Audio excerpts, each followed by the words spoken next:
Hello there. Welcome to the Saraway channel, wherever you are in the world. So much love to each and every one of you. I do hope you're doing incredibly well. Big hugs to everybody, and I hope you're excited for part 2 of the story, because I know I am. And what a lovely story it is. A really, really lovely story. But before we start on part 2 of our story, go and get yourself a lovely drink and just get relaxed, because there's nothing better than a good story. And let's continue with part 2 of our story tonight. I wanted so desperately to believe that Betty Bott was right, and that my mother's drinking was not about me. But wherever I went in my young life, I always seemed to be abandoned and rejected by people. And if my mother couldn't give up alcohol on my account, then obviously I couldn't have meant very much to her at all. Betty Bott looked after me for several days after that, where I spent the time with her loving, devoted family, until once again I was placed in the foster care system. By this time, I knew all too well that Groundhog Day would replay itself again in my life. The foster family would lightly take me in, and then in a very short period of time, I'd find myself brutally tossed out of their lives, like a piece of old rotten fruit that had gone seriously bad. Was it any surprise that I'd been in such a rock-bottom place, an all-time low, at that fragile, vulnerable time in my young life? Certainly, if it hadn't been for the influences of both Betty Bott and my great-aunt Gladys, who I would end up living with over the course of the teenage years of my life at the Piebald Trailer Park, where many precious memories would be made. If it wasn't for those two incredibly selfless women, I don't know where I would be now, but I was certain of one thing: it would not be in a good place. I'd been like a bird with a broken wing, vulnerable and fragile. I believed I'd never be able to fly. It was great-aunt Gladys that had inspired my accomplishments in life. She later encouraged me to pursue a career in journalism. She had been the one that believed in me, applauding my successes when no one else had. She'd encouraged me to try again when I failed badly at something. Great-aunt Gladys never had much money. She was as poor as a church mouse, but she had a heart that was so incredibly large it could easily have swallowed up the entire Atlantic Ocean. In those young years of my life, from the age of 12 onwards, I would not have swapped my idyllic life spent with great-aunt Gladys with anything else in the world, not even for a celebrity castle in Scotland. Never in a million trillion years, for there is nothing in this world that compares with a mother's love. Gladys became that incredible mother to me, the mother that I'd never had. In the beginning it was tough for her raising a 12-year-old girl, who was both skittish and nervous, but she won me around, and I had never looked back. I still vividly recall the day very clearly, when my foster family, the Sandersons, told me that I'd be moving in with a new family. They told me this very casually and nonchalantly over the breakfast table, as I was tucking into my toast. They told me that my care worker, Betty Bott, was on her way to pick me up, and I would be going on a long trip from Southern California to the Olympic mountain range in Washington to stay with my brand new family. I was mortified to learn this, because the Sandersons were the only foster family that I'd actually genuinely liked. Over the course of my life, I had lived with over 8 foster families and gone to over 7 different schools, and I was now being discarded all over again, and I couldn't believe it. "I'm so sorry, love. Just so you know," said Mrs. Sanderson, wiping the crumbs away from her mouth, "this has nothing to do with you, Rexella. We've enjoyed having you in our home. I'm just afraid it's not longer than I would have liked. But Mrs. Betty Bott was most insistent that you would be moving away to Washington. She told me to tell you to pack your suitcase. She'll be here shortly. I'm so sorry that your stay with us has been so short. We've really enjoyed having you around." When Mrs. Bott had arrived at the Sandersons' house, I felt more than a little annoyed, for the Sandersons had been the only foster home that had made me ever feel welcome, and now my care worker, Betty Bott of all people, was discharging me from my new family, without rhyme or reason. And I did feel exceedingly disenchanted about this, as it was another chaotic disruption in my life that I could well do without. Before long, after bidding the Sandersons farewell, who seemed genuinely aggrieved that I was leaving, which was a first, As in most foster homes I'd stayed in, they always seemed incredibly delighted to see the back of me, as if the responsibility of taking charge over me had lifted off them like a heavy weight. I found myself sitting in the passenger side seat of Betty Bott's car. I barely acknowledged her. I felt peeved with her, because she was the reason I was leaving the Sandersons' home. Betty Bott sat in the front seat of her car for a brief moment, and said nothing, as she stared out of the windscreen window, as if for a brief moment she was lost in her own thoughts. She then turned around to me rather gingerly, looking at me with a warm light in her eyes. "No doubt you've heard the very good, very exciting news, Rexella," she said. "I assume Mrs. Sanderson told you that you're moving to Washington. You're moving to the mountains, to a very, very beautiful place. You and I are going on a long journey together on a Greyhound bus. Isn't that exciting? I'll be escorting you to your new home." I was grinding my teeth together in annoyance. "But why are you moving me, Mrs. Bott?" I asked. "I like Southern California, and the Sandersons are to date the nicest family I've ever stayed with. At least they don't ignore me. Mrs. Sanderson treats me really well. Yesterday she took me and her 2 daughters, Chrissy and Emily, for ice cream in town. Afterwards we went to the nail salon for a treat. I had my nails painted. Look," I said, showing off the pearly pink nail polish on my fingers rather proudly. "No one's ever paid for me to go to a nail salon before. Chrissy and Emmy also introduced me to their friends at school. They called me their new stepsister. That's never happened either." "I'm glad you like the Sandersons, and I did believe that they would be a great placement for you. But I think I can still do better for you than that, because I have found a biological family member. And I think you'd love to live with a biological family member, don't you? Blood is always thicker than water, you know." "But I don't have any family, Mrs. Bott. I told you that my mummy's dead and there's nobody else. Unless, of course, you've managed to track down my father. But that's very unlikely because I don't even know who he is." "No, love, this has got nothing to do with your biological father. Because none of us know who he is. If I did, I'd have contacted him a long time ago, I can assure you of that. Let's just say you've always been very special to me, Rexella, and I don't mind admitting that. There are people that I've been looking after over the years, but you have been the particular favourite of mine, and I've hated seeing you so ruthlessly flung around from one foster home to another. You've never been happy caught up in the system, and I don't blame you for that. On your behalf, I've been doing my own research. I never believed it would mount to anything, I have to tell you, which is why I never told you about it. But my research has finally paid off. I've managed to track down a living blood relative of yours. Would you believe it? Her name is Gladys Fenchurch. She's your mother's sister, so that makes her your great-aunt. That means she was your grandmother's sister."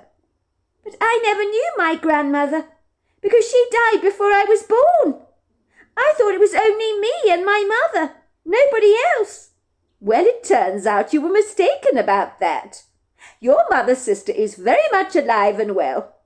I contacted her. Well, she contacted me after I got in touch. And when she learnt about you being caught up in the foster care system, I will tell you this, she was absolutely mortified. We had a lovely long conversation together, and she sounded so terribly nice. She believed you were living with your father. She told me that she was eager for you to go and live with her at once. She is your true family, Rexella. You do know what that means, don't you?" "No, what does it mean, Mrs. Bott?" I asked, staring blankly out of the windscreen window, because in truth I didn't really know what family meant. For in my young life, I had never known the safety and security of a stable and loving home. Not even with my own biological mother. Those qualities belonged to other people, but not to me. Mrs. Bott was silent for a moment. "Family is everything, Rexella. I'm just sad that your mother died and she's no longer around." She tried to hide the emotions in her voice as she spoke. "I know it's hard for you to comprehend. because you've lived in so many foster homes where you've never felt you belonged, and frankly I can't blame you for that. But Mrs. Fenchurch is family, and that I'm sure changes everything. It means this woman is going to have your back in a way that no one in the foster care system ever would. Not even the Sandersons, who I'm glad have shown you kindness during your stay with them. But they cannot offer you the assurances of a blood relative, I'm most sure. Let's just say, she said, drawing in a deep breath, living with a family member is a whole different ballgame, let me tell you. You are related to Mrs. Gladys Fenchurch by blood. Isn't that wonderful, wonderful news, Rexella? I am so glad I've been able to find her for you. I think you're really going to like her. Mrs. Bott's sobering words hit hard, rather like a bolt of lightning that went right through me. I tried to say the word family under my breath. What did that even mean? I was touched to the quick by Betty Bott's kindness. She had gone all out of her way to trace a biological relative of mine, just out of the goodness of her heart. Not many care workers would have gone to so much trouble. Now I was going to live with my late grandmother's sister, and up till that point in time, I had never known of her existence. The journey in the Greyhound bus had been a long, rather dirty one, where 19 hours dragged on so aimlessly, each minute stretching out like a rubber band that never seemed to want to snap. It had rained most of the journey. I was so grateful to have Mrs. Bott at my side, as she was very good company, and being escorted by her to a different state made me feel less overwhelmed by the newness of everything. Mrs. Bott spent a lot of time bobbing off to sleep in the vinyl seat beside me, as the jerking motion of the bus would often send you off into a deep snooze. When she was awake, I noticed her nose would always be caught up in the novel that she was reading.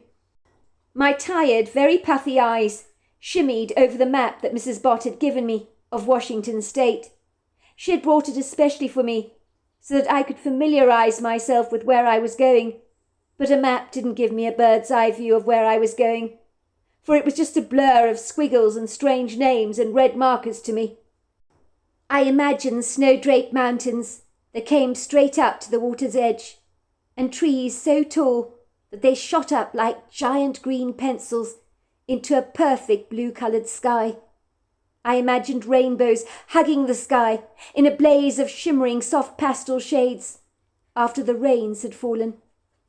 I imagined the crisp mountain air smelling so fragrantly sweet that it almost tasted like strawberries on the tongue. In my mind's eye I saw eagles perched on telephone poles and black bears roaming the woods, peeking mischievously through the lush green foliage, looking for opportunities to raid the seed from a birdseeder or industriously rummage through a dumpster in search for scraps. I imagined perfect sunrises and idyllic sunsets, where the sky was taken over by a dramatic display of tangerine colours, where ocean waves would be dappled by the ethereal tenderness of that bedazzling golden touch. I thought of starlit nights, where the velvet sky would be studded with so many resplendent, glistening stars that set the sky alight like a dazzling firework display of awe-inspiring jewels. I imagined on such blissfully peaceful nights I would lightly hear the chorus of crickets and frogs as I stepped out onto a dew-soaked lawn and picked up the sweet-soaking scents of pine needles on the wind. I was surprised to find that as I thought about this new destination that would soon become my home, I could taste a rather cloying flavour in my mouth, a sour taste of apprehension on my tongue. This was intermingled with a sweet, rather unorthodox flavour which I didn't recognise, but I believe it was the taste of excitement, and that most certainly was an emotion that I had never ever experienced before, not even over Christmas or Thanksgiving. There were pivotal moments on that bus journey, when butterflies flapped furiously in my chest, and I wondered what awaited me on my journey's end, and how I would adjust to a new way of life. The rain continued to pour down from the heavens, leaving squiggly patterns on the bus's windows that blurred the outside views as the bus wound down the smooth asphalt roads, passing viridescent splodges of green scenery that looked thick and luscious and somewhat overgrown. The Greyhound bus left behind the crust-covered hills of Southern California so that even they seemed like a distant memory, like an old earth-toned canvas that the artist has disregarded, which he promptly replaces with a canvas that is incredibly green, depicting an altogether different landscape, which represented, I expect for me, a brand new beginning. I had experienced far too many fresh starts in my life, from a plethora of new schools and new homes. I could only hope that this new beginning would be one that I would gladly welcome. My care worker, Betty Bott, seemed to believe that this really was a promising start for me, and I could only hope she was right. I mean, she had been working on the foster care system for over 20 long years, so surely she knew exactly what she was doing, bringing me to live with a long-lost relative like this, a woman I'd never met, who she claimed sounded perfectly charming on the end of the telephone. But I knew from learnt experience, just because something looks good and sounds good, it doesn't mean it actually is. At the end of this insufferable, long-drawn-out journey, that at one point, I confess, I thought would never end, the bus suddenly arrived at the cement-covered, lonely terminal. It came to a standstill, squatting there like an oversized grey beetle, and making a wheezing sound as the engine stopped. Black smoke puffed out of the bus's nostrils, like fire from a dragon. It was almost as if the bus itself was enjoying a smoke, rather like an old man after working on a long, hard day in the fields, bringing out an old pipe and relaxing on his rocking chair as he smoked. The smoke was immediately dissolved by the injections of rain that thumped down on the roof of the bus. "We're here," called out the bus driver in a rather scratchy voice. "Please, will you all disembark? Don't forget to check you have all your belongings with you. I will open up the luggage hold all in a second. You're going to need your umbrellas. It's raining out there hard." People stirred from their seats, rising eagerly, their clothes crumpled, their faces drawn, their bodies frayed from sitting in the same position for so long. I stood up grateful to finally stretch my stiff legs. I straightened out the sweatshirt I was wearing, in the hope that it might make me look moderately respectable.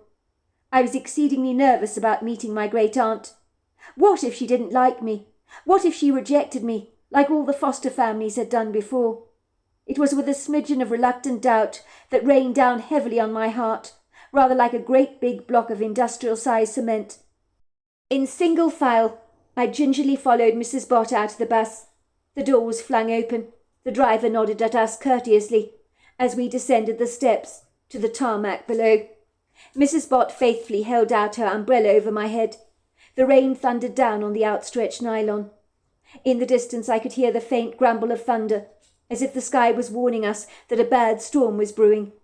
And I know, for one thing, I didn't want to get stuck in the middle of it. It took a while for me to find my suitcase, even though it happened to be the most conspicuous suitcase among them all. As it was badly beaten up, and so incredibly old, it really did look like it was on its last legs.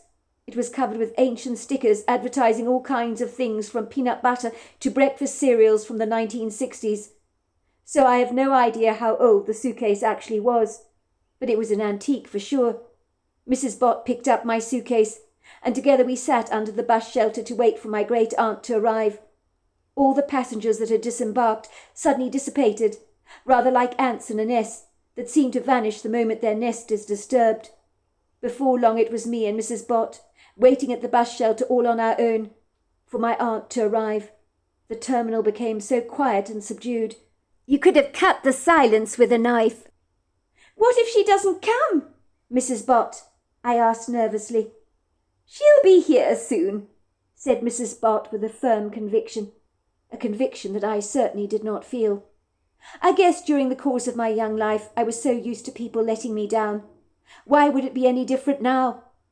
Then I saw it, a rather battered-looking beige Mazda, with bumps along the fender, making a casual, rather nonchalant approach into the terminal. The car seemed somewhat hesitant for a brief moment, and then on seeing us the Mazda drove right up to the bus shelter and came to a final, rather abrupt stop. I could see a shadowy figure of a woman sitting there in the front seat, but my impression of her was ambiguously blurred. The rain had obscured my vision. Then I saw my great-aunt, who Mrs. Bott had told me was in her late 60s, climbing out of the Mazda. She had a small umbrella raised above her head. So this was my great-aunt, I thought. She didn't look anything like I expected her to look. Perhaps I assumed she would wear a likeness similar to my mother. She was the antithesis of my late mother in every regard. Her blondish hair was completely natural. It was streaked with strawberry blonde highlights. She had pale porcelain skin and bright blue eyes that were piercing, but lively and kind looking at the same time.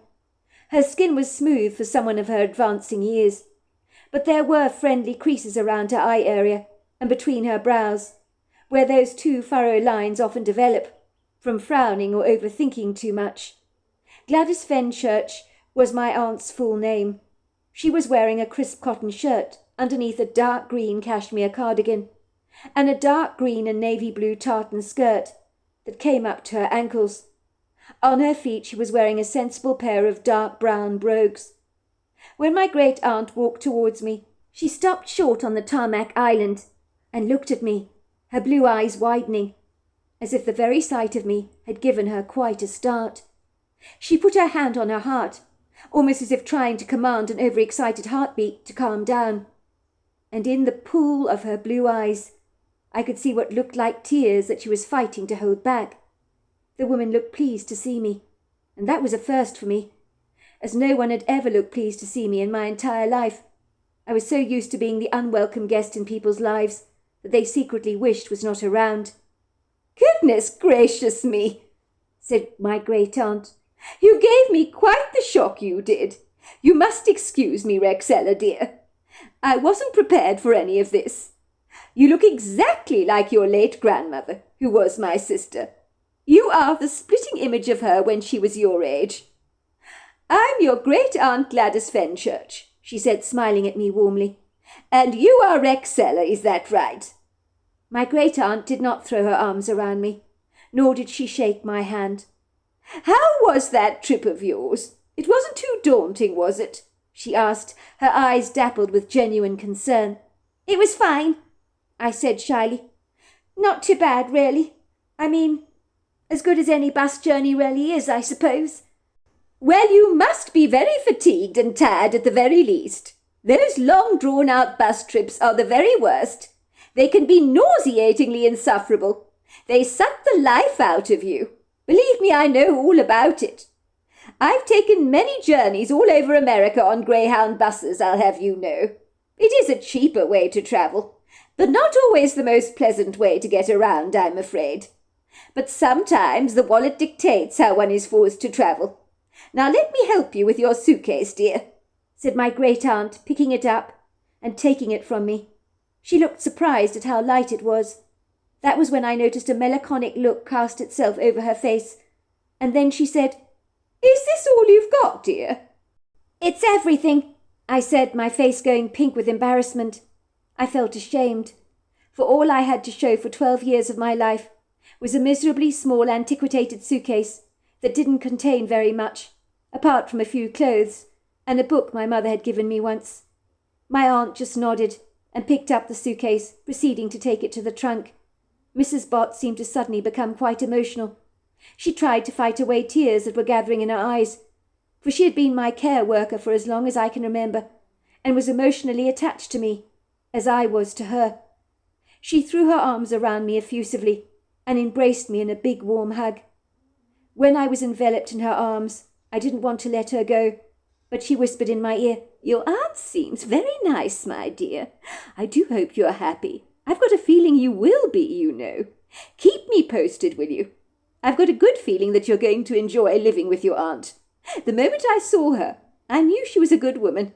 I feel confident leaving you in her charge." I nodded, because what else could I do? I was resigned to surrendering my life to the charge of a great-aunt that I knew nothing about until now. But Mrs. Bott was right. Gladys Fenchurch seemed to be a terribly nice woman, and my first impressions of her were considerably better than those of any of the foster parents I had been introduced to over the years. But it didn't do to get my hopes up. I'd been through so many disappointments in my young life. I'd learned to prepare myself for rejection at every turn in the road.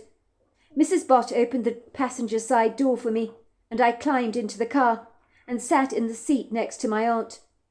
I put on my safety belt and waited for my aunt to do the same. "Are you good to go?" she asked me. You've got everything." "I think so," I said.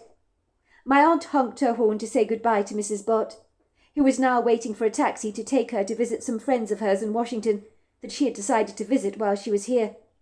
Mrs. Bott waved a sad little farewell at me, and I knew it was unlikely that I'd ever see her again, because now that I'd left Southern California, I was probably out of her jurisdiction. As we drove away from the bus terminal, I felt a mixture of sadness and intrigue. My great-aunt's Mazda bumped and jolted precariously down a few dirt roads, riddled with potholes and stones. We passed a few Native American signs of orca whales and other unique symbols, of which the meanings I didn't understand, but my aunt told me there was a Native American reservation that was close by. We travelled down a long road, and then my aunt took a turn to the right. There was a narrow road through the trees, where a wonky sign was erected in the entranceway. It was painted in hand, and there were the words Piebald Trailer Park. My great-aunt drove her Mazda down the windy road through these towering evergreen trees. The road opened out into a large alpine field that stretched out forever, but it had been fastidiously mown. There were so many trailer homes on this piece of land, positioned on their own little turf, some surrounded with white picket fences, and they had their own gravel drives, where they could park their cars outside their trailers. All the trailers were individualistically appointed. They had been painted in cheerful bright colours, from pinks to purples and blues, all boasting contrasting colours for the front doors and window frames, and they were the prettiest trailers I'd ever seen. Great-aunt Gladys drove her Mazda up to her trailer at the far end of the park, where a yellow trailer with a bright electric blue front door stood up proudly against a backdrop of trees that towered up resplendently into the heavens like hundreds of formidable green giants that must have been living on a diet of steroids, because these trees were ginormous. I was to learn that those were the Piebald Woods that belonged to the owner of the trailer park, Mr. Piebald, and it would be in those woods where I would spend much of my teenage years, playing happily by the creek. Little did I know that these lofty woods would become a very pleasant sanctuary for me, especially when my aunt was away working, where she operated one of the tills in Walmart in the supermarket section, which I discovered had been her job for the last 20 years or so. "This is home," said my great-aunt, plunging her foot on the brake, so her Mazda came to a juddering stop. "I know it's not much. I hope you're not bitterly disappointed, dear. I'm afraid I live very modestly. I rent this colourful trailer from Mr. Piebald himself, who I'm sure you'll get to meet shortly. Just so you know, all the people living at the trailer park are incredibly friendly, but you need to watch out for Mrs. Hawkskill. I'm afraid, as her name suggests, she's got eyes like a hawk, misses nothing, and is a nosy old Parker. She doesn't know about you yet, because frankly I never told her you were coming. I knew if she knew you were coming, she'd sniff around my trailer like a coyote after the family cat, and hound you with so many questions. You need to watch her because she is such a talker. She can talk the legs off a donkey, believe me.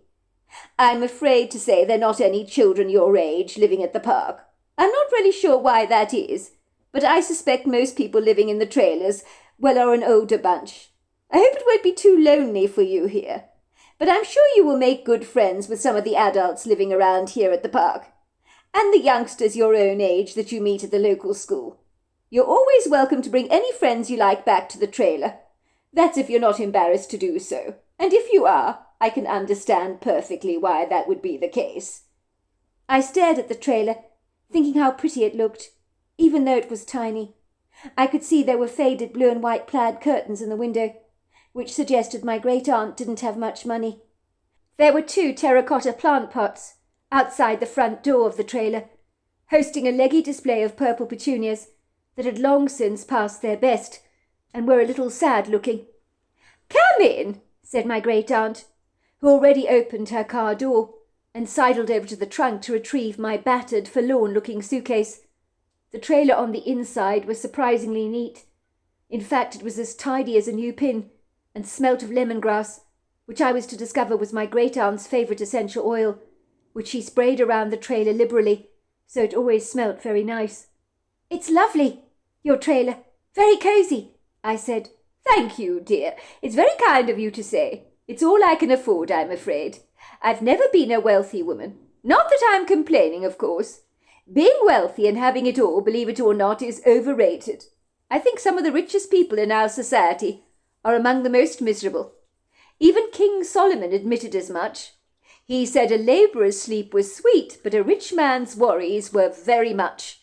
Did he say that? I asked. Well, I guess it makes perfect sense to me. Well, the truth is, dear, I have struggled my entire life financially. Although I've never envied people who have much more than I do. I'm very happy with my lot, you know, very satisfied. I'm sure this trailer probably isn't nearly as nice as some of the foster homes you've stayed in over the years. But at least it's a roof over your head. And even if I say so myself, the place is reasonably cosy. I sighed. Some of the places I've stayed in over the years haven't been that great. Your trailer might be small, but it's very well presented, and it's incredibly cosy. Well, it's very nice of you to say, dear. In regards to all the foster homes you've stayed in over the years, I did not know you were caught up in the foster care system, I'm afraid. Otherwise, I'd have brought you here to live with me a long time ago. I'm very sorry I was ill-informed about your rather unfortunate plight. Had I known of your circumstances, I would have intervened at once. I'm only grateful that Mrs. Bott was able to contact me and inform me about your situation. I'm very sorry, dear, to learn about the tragic passing of your mother. I can't imagine how difficult that must have been for you, and how desperately tragic, especially to a woman of such young age. She had such a potentially promising life. It broke my heart to learn of her death. I understand it was cirrhosis of the liver, if I'm not right. That's right. And it came on so quickly. She was diagnosed with fatty liver disease. She swore she wasn't going to drink, and I went to live with her for a few days. And then I was taken out because she started drinking again. And the next thing I knew was she was in hospital dying. It happened so quickly. I can't say I'm desperately surprised by how your mother's life ended. I suspected it would end that way. My sister, who was your mother's mother, bless her cotton socks, she died over 20 years ago, you know. It seems only like yesterday. In a tragic car accident. Anyway, I don't want to go over that. Anyway, she told me that when your mother was a teenager, and we're talking about a year older than you are now, well, she got in with a bad crowd, was drinking like a fish. Can you imagine drinking like a fish at your age? Well, that's what she was doing. And my sister persuaded herself that at least her daughter wasn't taking cannabis or cocaine. Small consolation, if you ask me. I mean, nobody wants a 13-year-old girl to be drinking alcohol. Anyway, she said her daughter would stagger home smelling strongly of a brewery. She knew that was the beginning of the end. She feared that your mother was becoming exactly like her father. I'm afraid to tell you, Rexella, dear. Your mother's father, which is your grandfather, well, he died of cirrhosis of the liver just like your mother did. He died when he was 41 years old. So, it seems your mother didn't learn any lessons from her father's early demise. She continued to drink, despite the dangers of it which she was well aware of. So, it would seem father and daughter were birds of a feather, unable to overcome the addictive allure of drink. I nodded lamely. It was bad. My mother's death, I mean, really bad. Betty Bott, my care worker who you met at the bus terminal. Well, she's always been good to me. Well, she seems like a very nice woman, my great-aunt agreed. She seems to care about you. Well, she took me to the hospital to say goodbye to my mother. When my mother was dying, I barely recognized her. Her skin was so yellow, it looked like leather. She was thin and emaciated like a skeleton. When I went to see her, she didn't seem to know who I was, and that really upset me. Well, that's the alcohol. What it's done to her liver, I'm afraid, said my great-aunt candidly. Once it takes hold of you, it's like a cancer. It eats away at you from the inside out, you know. When the liver is impaired, the body becomes jaundiced and turns yellow. And the toxins created from the liver and kidneys can flood the entire bloodstream, which can make people delusional. It can also make their stomachs get enormous. because the stomach holds so much of that water from the toxins. I'm not a doctor, of course, but that's why I think your mum didn't recognize you when you saw her. I'm very sorry for your loss, dear. Losing your mother is not easy, even though she was a difficult woman. I lost my mother a long time ago, I said glumly, long before she passed away from cirrhosis of the liver. Well, I think that's true, said my great-aunt sadly. When someone's addicted to a substance, not only do you lose them, but they lose you too, and they lose themselves. There are no winners in such a situation. I glanced around at the interior of the trailer home, with a curious interest, as this was my new home. An L-shaped kitchen sidled up to a dining room area, with a Vermica table surrounded by 4 metal chairs. There was a small living room area, where there was a tapestry love seat, and 2 lazy boys, and on one of the small sofa-like chairs sat a big grey and white tabby with yellow eyes, who I instantly gravitated towards, because she was so beautiful. "This is Petra," said my aunt fondly. "Isn't she a magnificent cat? She's so beautiful. Trouble is, she knows it. She's quite vain, you know. I found her as a kitten meowing at my front doorstep. I brought her in for a few scraps, and after that she decided to move in. Cats are like that, you know. They are the ones that choose you. It's not the other way round. I think she thinks she owns the trailer and she owns me. If you'd like to stroke her, you're more than welcome. She's a friendly cat and she won't scratch." As I stroked Petra, my aunt looked at me nervously. "Look, I don't know about any of this, you know. I mean, I'm not very good with children, as I never had any of my own. So I'm grossly inexperienced in that regard. I was married to your great-uncle Bert for over 40 years, you know. What a wonderful man he was. He was a roofer, but when he broke his back we had to live on his disability benefits. Amazing the things that can happen to you in life that you never expect. His back injury robbed him of the quality of life I so wanted him to enjoy. He was in a great deal of pain, you know. We did try to have children of our own, but it just wasn't to be," she said sadly. "I'm sorry," I said. "Oh, don't be sorry," said my great-aunt. "I got over all that a very long time ago, you know. I'm delighted you're here, Rexella, really delighted, and I mean that. Let's just say it's been a tad lonely for the last 10 years or so without your great-uncle Bert around. But let's just say Petra over here has been great company for a lonely woman such as myself. I sometimes think that Petra was heaven sent to me by my late husband.